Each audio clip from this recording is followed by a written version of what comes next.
Mesdames, Messieurs, bonsoir. Une compétition, bien évidemment, que nous avons suivie, mais avec beaucoup d'amertume sur le résultat final. C'est le handball et les championnats du monde. L'Algérie termine à la dernière place. Elle a été battue au tir au but par le Chili, puisque c'était le seul match où l'équipe nationale avait fait match nul. Mais même ce match au tir au but, on l'a perdu. Au-delà du résultat en lui-même, c'est la pire participation algérienne à un championnat du monde. Que s'est-il passé? Est-ce que vraiment le niveau du set national est en dessous de la norme mondiale, si vous me passez l'expression?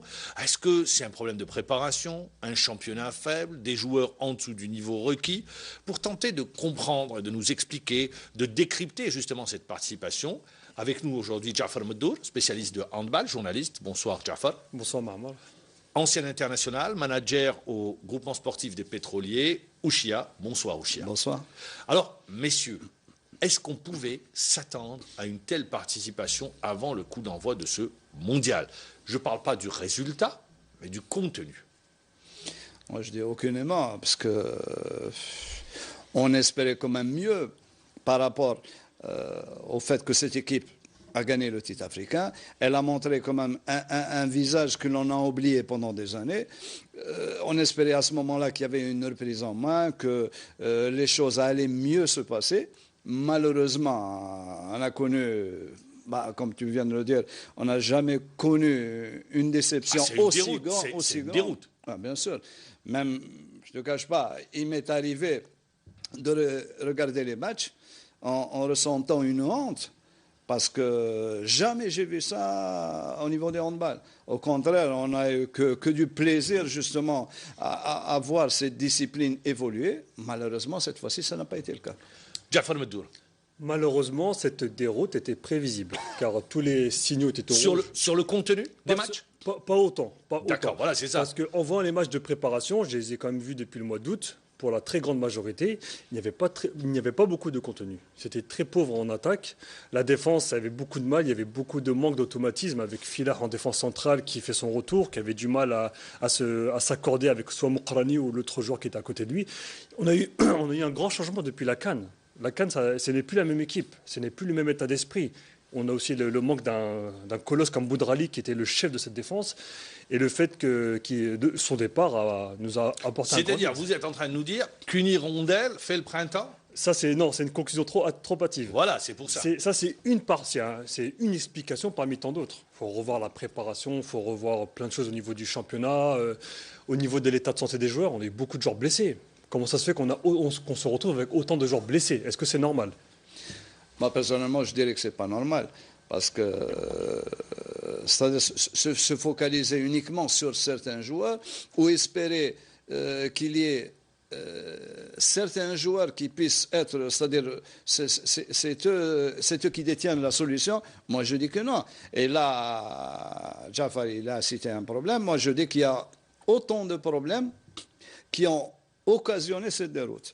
Il y a, moi, lesquels, par exemple? Vous dites autant pour ne pas rester dans des généralités. Moi, je dis qu'il faut revenir, par exemple, le problème auquel nous faisons face. C'est-à-dire, dès qu'il y a un joueur qui est blessé, dès qu'il y a un joueur qui est absent, c'est la panique.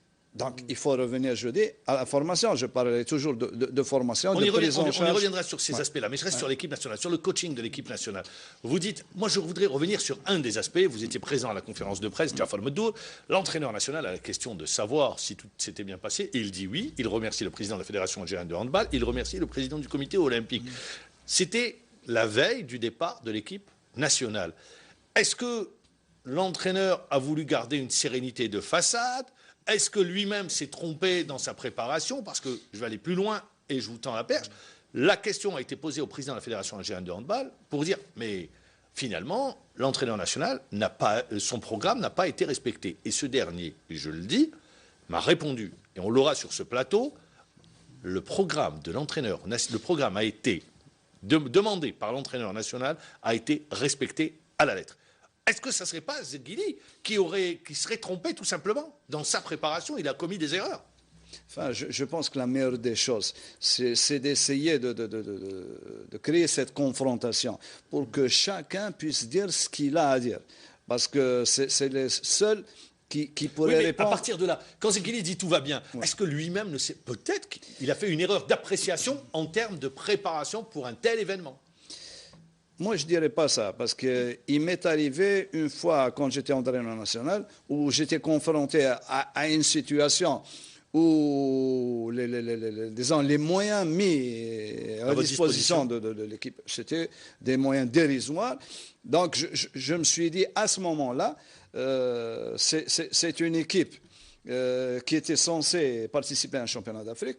Donc, il fallait s'accommoder de ces moyens qui étaient mis à la disposition de l'équipe, non pas pour perdurer dans le poste et tout, non, mais c'était dans le sens de préserver l'équipe, d'essayer d'apporter quelque chose qui pourrait inciter ses responsables à revoir cette façon. Avec du recul, qu'est-ce que vous dites? Je me suis trompé?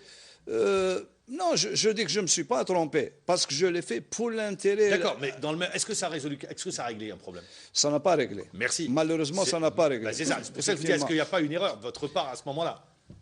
C'est faire un parallèle avec Reda Zegili. Hein, oui, c'est des décisions qui se prennent. Malheureusement, on espère toujours qu'il y ait des changements dans l'appréciation des choses. Malheureusement, ça n'a pas été le cas, parce que l'équipe, déjà, n'a pas pu participer au championnat d'Afrique. Donc, là, vous parlez de votre expérience. De mon expérience. Parce que moi, je me suis dit que l'équipe a besoin de confirmer, de gagner un statut. Le statut, c'est ce statut-là qui permettra aux responsables de mettre plus de moyens à l'équipe. Ça, c'est pas fait. Ça, c'est pas fait. Ça n'a rien réglé. Jafar Medour, est-ce qu'il n'y a pas eu une erreur d'appréciation de l'entraîneur national en termes de préparation? En termes de préparation aussi. Ou est-ce que c'était simplement de la façade pour dire tout va bien, il y a de la sérénité? Préserver une sérénité de façade. Pour revenir aux déclarations de Reda, oui, il a même remercié les deux présidents, au comité olympique et fédération. Il a dit plus tard, une fois au Qatar, qu'il a voulu préserver la fédération, préserver son équipe, ne pas rentrer dans des conflits. Est-ce que c'est une bonne chose? Je pense que oui, dans un premier temps, on peut le comprendre, ça, ne pas vouloir rentrer en clash, au conflit. Mais maintenant, il faudra rendre des comptes. Donc, quel compte? Vous savez, terminé, elle est sortie, quel compte? Il n'y a plus de compte, il démissionne. Aujourd'hui, c'est ça. Aujourd'hui, on doit reconstruire sur des ruines. Sur des ruines, on veut aussi d'abord des explications. Expliquer pourquoi on est arrivé à un tel résultat. L'entraîneur doit être en mesure de nous expliquer ce qui n'a pas marché. On en a besoin pour se relancer maintenant. On a aussi entendu des joueurs se plaindre, soit avec la fédération, soit avec les matchs de préparation qui n'étaient pas à la hauteur, alors qu'eux-mêmes disaient qu'avant ce mondial, on a eu des bons matchs, c'est bien, ça avance, on travaille enfin en Algérie, on a été invité au tournoi du Brésil, au tournoi de Bercy, même les joueurs étaient contents.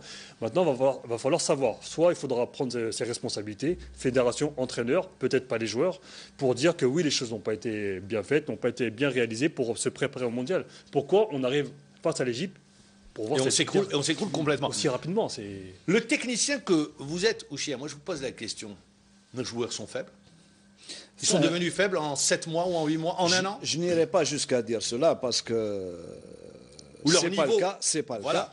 Je pense quand même qu'ils ont un niveau quand même appréciable. Ils sont champions d'Afrique. Ils sont champions d'Afrique, effectivement. Maintenant, ils ont un niveau. Nous, on espère toujours que le niveau qu'ils acquièrent puisse refléter la bonne santé de la discipline, puisse refléter des aspirations auxquelles on tient depuis déjà plusieurs années. Malheureusement, ça n'a pas été le cas. Je dis qu'il y a toujours un facteur important qui peut déstabiliser ce genre de choses et donner l'impression qu'on a affaire à des joueurs limités. C'est le facteur, c'est-à-dire, je dirais, enfin, sur le plan psychologique, c'est ça. Sur le plan psychologique, il arrive que des fois, quand on est touché c'est-à-dire dans son âme la plus profonde, à ce moment-là, on commence à douter de ses capacités et bien sûr, ça touche le rendement. Et des fois, on a affaire à des rendements de ce genre où on a l'impression que c'est un athlète des niveaux inférieurs, mais je pense que ce n'est pas le cas. C'est pas le cas, c'est des athlètes. Sur le plan, pourquoi je dis ça? Sur le plan du contenu dans le jeu, on n'a rien vu. Sur le plan physique, on a vu une équipe qui a tardé à rentrer dans la compétition, qui tenait qu'une mi-temps. Sur également en valeur individuelle, en valeur intrinsèque, individuellement, on n'a pas vu de joueur qui s'est détaché. Berkous, on l'a vu sur un match, il me semble, c'était contre la France. Pour le reste, ça a été une équipe vraiment en manque d'imagination, sans inspiration, bien loin de l'équipe qui nous avait fait rêver au mois de janvier dernier. Il doit y avoir des éléments qui ont justement fait que les joueurs se sont comportés de cette manière. Mais moi, je reviens à une chose, j'ai parlé de formation. Dans la formation de l'athlète, je pense que si l'on suit exactement le cheminement de la formation tel qu'il doit se faire, à ce moment-là, je pense que les joueurs peuvent avoir plus de facilité dans le jeu, peuvent concrétiser quand même des actions qui répondent aux normes de la discipline. Malheureusement, ça n'a pas été le cas. Est-ce que c'est lié à ce manque au niveau de la formation?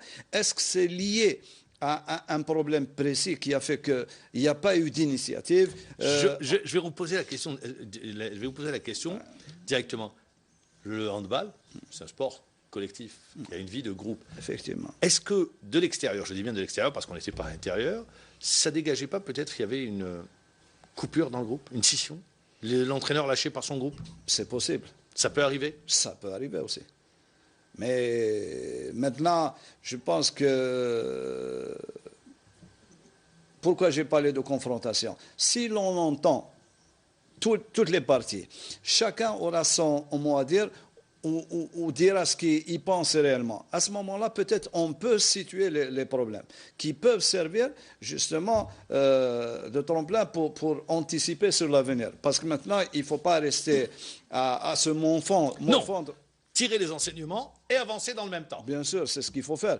Malheureusement, on n'a pas eu le courage de le faire. À chaque fois, au lendemain des compétitions, où il y a eu des échecs, on n'a pas eu le courage, justement, de dire ce qu'on pensait. Sinon, on aura l'impression que c'est bis repetita à chaque fois pour le handball. Bien sûr, on redit la même chose. C'est ce qui risque de se passer. Merci. Jafar Meddour, la question est simple. Pour vous, qui suivez le hand, qui êtes un spécialiste de hand, est-ce que pour vous, il y a eu une scission entre l'entraîneur et ses joueurs? On peut le penser en voyant les matchs de classement. Les matchs de classement n'ont pas été... Est-ce qu'il n'a pas commis une maladresse, l'entraîneur national, après le match contre la République tchèque, en pointant du doigt les joueurs? Oui, il a dit que je ne suis pas sur le terrain à leur place. C'est une faute de communication, je pense, car on n'a pas à mettre le doigt sur les joueurs, on n'a pas à les accuser. Il y a d'abord un entraîneur, un staff. En principe, l'entraîneur est là pour protéger les joueurs. Normalement. Si je me trompe, bien sûr, moi je dis que c'est la responsabilité d'un groupe, c'est pas la responsabilité d'un tel ou d'un tel. C'est tout le monde qui a failli, c'est tout le monde qui a sa part de responsabilité, donc c'est tout le monde qui doit assumer, c'est tout. Très bien. Il y a un entraîneur, il y a une fédération, il y a une organisation, il y a des joueurs, mais les joueurs ont été choisis par l'entraîneur. L'entraîneur les connaît très très bien. Doublement pour les avoir, pour certains d'entre eux, en club. 7 ou 8 joueurs sont du GSP. Au moins, oui. Ou passés par le GSP, mais il les connaît très bien. Il sait comment ils se comportent, leurs points forts, leurs points faibles. Moi, je vois que pourquoi Berkous est rentré tardivement en tant que demi-centre. Est-ce qu'il aurait pu le penser à le faire jouer demi-centre plutôt dans la compétition? Parce qu'il connaît très bien en club. Car Berkous n'était pas à fond en tant qu'arrière gauche. Il a un petit problème à la cheville, on voit qu'il ne peut pas aller à fond. Il ne peut pas aller prendre des intervalles de la meilleure des manières. Lorsqu'il a replacé en tant que demi-centre, ça s'est mieux passé pour lui. Contre la France, il a marqué quand même 11 buts. Ensuite, comme je vous le disais, moi j'avais l'impression qu'il découvrait ses joueurs pendant ce mondial. Donc à la fin, dire que je ne suis pas sur le terrain, certes, ce n'est pas lui. Les joueurs doivent se remettre en question. Les joueurs ont aussi leur part de responsabilité. Mais ce n'est pas l'entraîneur de pointer du doigt comme ça en conférence de presse. C'est une grande erreur de communication. Il ne faut pas s'étonner par la suite que les joueurs peuvent lâcher après. Ce qui est difficile parfois pour un entraîneur, c'est de ne pas trouver la solution. Parce que je pense qu'il connaît suffisamment ses joueurs. Et là, quand il y a des défaillances de ce genre, des fois l'entraîneur ne trouve plus de solution. Et l'entraîneur à ce moment-là, il est désemparé, il ne sait plus quoi faire. Après, c'est relâchement total. On sent un grand malaise, parce qu'il est sans entraîneur adjoint, c'est son choix. Et on a entendu dire en conférence de presse qu'un DTN qui ne vient jamais. Alors le DTN, je tiens à le dire, le DTN sera invité également sur le plateau parce qu'il a été cité plusieurs fois. Et ce dernier également a tenu à dire, mais j'ai respecté ce qu'a demandé la volonté de l'entraîneur. Donc national. Chacun se renvoie la balle. Chacun se renvoie la balle, voilà pour ainsi dire. On l'aura sur le plateau lui aussi. Là, tu parles c'est-à-dire d'entraîneur. Moi, je dis que c'est l'une des carences de la gestion. Parce que nous continuons, nous, en tant qu'équipe, à responsabiliser uniquement un entraîneur, ce qui n'est pas normal, alors que dans toutes les équipes, il y a des entraîneurs principaux, des entraîneurs adjoints, des entraîneurs... C'est les staffs. C'est le staff technique. Donc, je pense qu'il y a une carence à ce niveau-là. Bon, on avance toujours le prétexte que nous n'avons pas suffisamment de moyens pour prendre en charge tout ce staff-là. On parle d'équipe d'Algérie. Équipe d'Algérie, effectivement. Mais ce n'est pas normal. Voilà, c'est pour ça que je dis. On est en train de parler d'équipe d'Algérie. Effectivement. Il y a les moyens. D'accord. Ça m'étonne qu'il n'y ait pas les moyens. Il y a eu un sponsor, il y a eu de l'argent.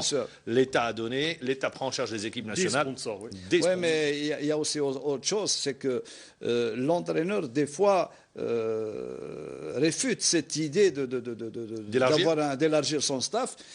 Parce que dans notre société, les entraîneurs adjoints de manière générale ne se limitent pas à leurs tâches précises. Ils s'occupent un peu plus, ils élargissent un petit peu leurs prérogatives et c'est là où ça crée des problèmes. Mais généralement, l'adjoint qui est choisi, c'est quelqu'un en qui l'entraîneur a confiance et qui vient l'accompagner, qui travaille avec lui. Généralement, ça se passe comme ça. C'est lui qui le choisit. Oui, mais n'empêche qu'il y a souvent des problèmes de ce genre.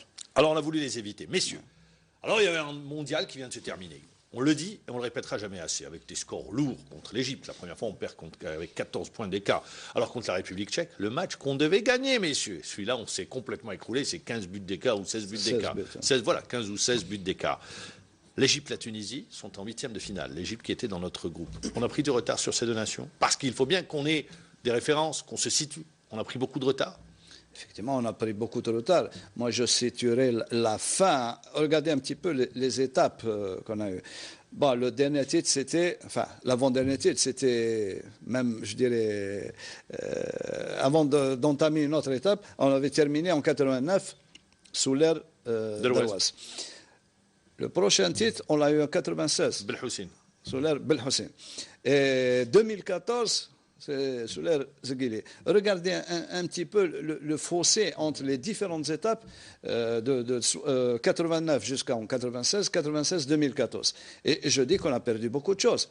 Il est vrai que la situation qu'a vécu notre pays a fait que le sport, à un moment donné, a été mis dans les oubliettes, a régressé. Mais aujourd'hui, avec l'embellie financière qu'a connue le pays, on voit que le handball n'a pas rebondi, on voit que le volley n'est pas revenu au premier plan, on voit que le basketball non plus, d'autres disciplines. Moi, je vais rester sur le handball. Messieurs, aujourd'hui, vous avez été entraîneur, vous êtes aujourd'hui manager général du premier club de handball, le GSP.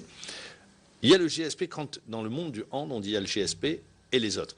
C'est-à-dire, on n'est plus dans, vous qui êtes un enfant de la réforme, on n'est plus dans la période de la réforme où il y avait 4, 5, 6 clubs où on s'occupait de formation, où on avait une élite qui était dégagée.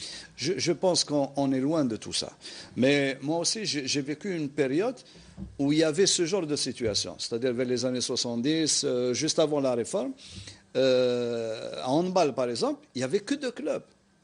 2 clubs qui avaient, bon, je dirais, un petit peu de moyens. Après ces 2 clubs, c'était le reste du monde pratiquement. Mais tous ces clubs-là qui venaient derrière, moi je dis qu'ils ont travaillé. Ils ont travaillé. D'ailleurs, l'équipe nationale qui est venue, nous faisions partie à ce moment-là, c'était des joueurs qui faisaient partie de ces clubs-là. Avant, il y avait Narsson Atara qui avait DNC. Par la suite, il y a eu Nadit. Vous aviez à l'époque, à un moment donné, vous aviez le Nadit, la DNC, il y avait 2 clubs. d'Alger. Oui, à un moment donné, il y avait 2 clubs, mais après, c'est l'Onvré, ça s'est élargi. Ouais. Alors aujourd'hui, vous le dites, aujourd'hui, on est loin de tout ça. Comment faire? Est-ce qu'il faut une réforme du handball? Il faudrait d'abord que les clubs travaillent, parce que ça ne sert à rien d'incriminer à chaque fois le GSP du non, fait... sans incriminer le GSP. Non, je parle des autres clubs. Oui. Ils ont tendance à incriminer le GSP. C'est pas l'erreur qu'on fait? Je pense que c'est une erreur. C'est pourquoi j'ai parlé de cette période des années 70 où il y avait 2 clubs et le reste du monde. Mais n'empêche que ça n'a pas empêché tous ces autres clubs de travailler et de fournir des joueurs à l'équipe nationale. D'ailleurs, tous les joueurs qui formaient l'équipe de 81 et plus, c'était des joueurs qui avaient été formés par ces clubs-là. Et ce n'est plus le cas maintenant. Tout le monde philosophe, tout le monde dit n'importe quoi. Alors, oui, très bien. Donc vous dites, on n'est plus dans ce cas-là. On n'est plus dans ce cas-là. Les gens disent qu'il n'y a que le GSP. Oui, mais tous les autres clubs aussi bénéficient de certains moyens. Qu'est-ce qu'ils font? Est-ce qu'ils ont réellement une stratégie qui pourrait justement concourir à la formation de joueurs de niveau? Moi, je dis que ce n'est pas le cas. Même Aïn Touta? Je peux le dire aussi. Parce que. On a vanté les mérites de Ain Touta. C'était la collectivité qui avait fait, vous qui êtes sur le terrain, qui voyez, qui regardez. Oui, mais on a vanté à un moment donné les mérites de Batna, on a vanté non, les mais mérites Ain Touta, c'est différent en termes de stratégie, sur ce qui me semble. On est parti d'en bas, on a formé pour arriver à une équipe première. Batna, c'est avec l'argent, on a monté une équipe, on a pris tous les joueurs. La stratégie est différente. Bah, je ne peux pas, c'est-à-dire parler suffisamment de Ain Touta, parce que je ne la connais pas assez. Je vais me tourner vers Jafar Medoul pour qu'il nous parle justement. J'espère simplement qu'ils vont dans le sens de l'intérêt de la discipline, je l'espère. Mais il y a pas mal de clubs qui ne font rien. Qui ne font rien. Alors, je me tourne vers vous, Jafar Medoul. Est-ce que vous pensez qu'aujourd'hui, la formule de championnat qui est mise en place aide au développement, à l'émergence, au travail, à la formation? Bon, déjà, si ça ne tenait qu'à moi, je mettrais un championnat à 8 clubs. Peut-être 10 maximum pour être gentil. Hein, parce que là, on a énormément de clubs. Il y a un énorme fossé, c'est énorme. On est arrivé à 20, 24 clubs, puis 29 clubs en division 1. C'est incroyable. On ne peut pas avoir une division avec autant de clubs. Là, on a fait du populisme. On voulait avoir des voix au niveau de l'Assemblée générale. Ça, on le sait. Très bien. Aujourd'hui, je vous reviens à la question pour aller plus rapidement. Est-ce que vous pensez que c'est viable et qu'il ne faudrait pas resserrer au niveau de la compétition et que la réflexion doit être engagée à ce niveau-là? Il faut resserrer, il faut avoir moins de clubs dans l'élite pour avoir un vivier de joueurs plus restreint mais fort. Un groupe de joueurs forts sur qui on peut se baser pour avoir une équipe nationale, mais aussi une équipe A'. Il ne faut pas oublier qu'on n'avons pas d'équipe A'. Et pour revenir à Ain Touta, on va parler de Talak Hassani, il était l'entraîneur de l'équipe A' en 2013 quand Aziz Derouaz était à la fédération. Il a relancé avec le DTN de l'époque, Ben Morsola, une équipe A'. Et même une équipe de moins de 17 ans qui était à l'arrêt pendant 10 ans. Pour que les gens comprennent comme quoi il y avait vraiment une absence totale. Il n'y avait pas de DTN pendant 4 ans, pas de moins de 17 ans. Oui, vous savez pourquoi il n'y avait pas de DTN? Parce que l'ancien secrétaire général, quand la question lui avait été posée, M. Laban, pour le citer, eh bien, disait il n'y a pas assez de place, donc il n'y a pas de direction technique nationale. Non, mais très sérieusement, c'était sa réponse. Et elle était publique, sa réponse. Il a dit il n'y a pas assez de bureaux, donc on n'a pas besoin de DTN. Et c'est pour ça qu'on n'a pas eu de DTN au niveau de la Fédération algérienne de handball. La question, elle revient vers vous, qui êtes un acteur du handball, à travers en tant qu'entraîneur, ancien joueur, manager. La crise qu'a vécue le handball, elle a eu des répercussions, elle a des répercussions aujourd'hui? Beaucoup, même. Beaucoup. Moi, je dis que cette crise a fait qu'il y a eu scission au sein de la famille du handball. Il y a eu une gestion hasardeuse et défaillante qui a concouru à cette situation. Moi-même, j'ai eu à un moment donné à expliquer la situation de la catégorie féminine. J'avais insisté pour que les responsables de l'époque puissent réfléchir profondément concernant cette catégorie. Malheureusement, ça n'a pas été le cas. D'ailleurs, la preuve, on arrive aujourd'hui où l'équipe FI ne travaille plus. Déjà, ça fait depuis une année. Elle est inexistante. Depuis le dernier championnat d'Afrique. Voilà. Pratiquement, oui. Et c'est là où je dis qu'il y a absence de stratégie. Jafar a parlé des 21 et 17. Moi, je dis qu'à ce niveau-là, et depuis longtemps aussi, sauf à une certaine époque, mais depuis longtemps déjà, toutes ces catégories travaillent le temps de quelques stages, et puis ça s'arrête là. Il n'y a pas de continuité. Il n'y a pas, effectivement, on ressasse toujours l'histoire de moyens concernant la prise en charge de ces catégories-là. Mais je dis que l'avenir du handball, c'est ces catégories-là. Si on ne les prend pas en charge correctement, à ce moment-là, on n'aura jamais de relève. La conclusion? La conclusion, pour le mondial 2000, pour le mondial, sur ce que vient de dire. Sur justement le futur, vous dites? Le futur, moi, je suis très inquiet. On va devoir aborder la CAN 2016. Dans quel état? Avec qui? Avec quelle stratégie? Avec quel objectif? Parce que les Jeux Olympiques, on oublie. Hein. On ne pense même pas à se qualifier aux JO, c'est pas la peine. Est-ce qu'on va se qualifier pour le mondial 2017? Moi, c'est la grande question. C'est ce qui m'inquiète. Votre inquiétude. Oui. Mais on tentera justement d'y répondre dans les prochains jours avec les acteurs du handball, le président de la Fédération algérienne de handball, l'entraîneur national qui a démissionné, et puis également sur le futur. Qu'est-ce qui va être fait? Ouchia, merci d'avoir répondu à l'invitation. Jafar Medoul également, merci. Je rappelle qu'il y a le week-end, on va avoir le championnat de Ligue 1, le championnat de Ligue 2 avec des derbies, notamment concernant la Ligue 1, un derby CRB, USMA d'Alger. Il y aura également la Ligue 2, et puis sans oublier, ce dimanche, il va y avoir Algérie, Côte d'Ivoire, et si vous aimez l'athlétisme, du cross à Sétif. Allez, au revoir, bon week-end, et on se retrouve bien évidemment dimanche.